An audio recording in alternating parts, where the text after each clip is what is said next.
Naxçıvana uçan təyyarə reyslərinin ləğv olunmasına baxmayaraq bilet satışının davam etdirilməsi hava limanında yenidən sıxlıq yaradıb.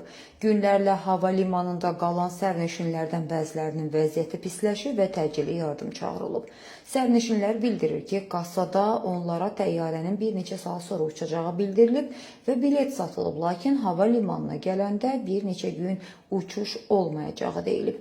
Biletlərini geri qaytaran sərnişinlərdən isə 40 manat tutulduğu bildirilir. Sərnişinlər iddia edirlər ki, məhz bu tutulmaya görə reysin olacağı deyilərək onlara bilet satılıb. Sərnişinlərin sözlərinə görə hava şəraiti səbəbindən sərnişin reysləri ləğv olunsa da, qargo təyyarələri fəaliyyətini davam etdirir.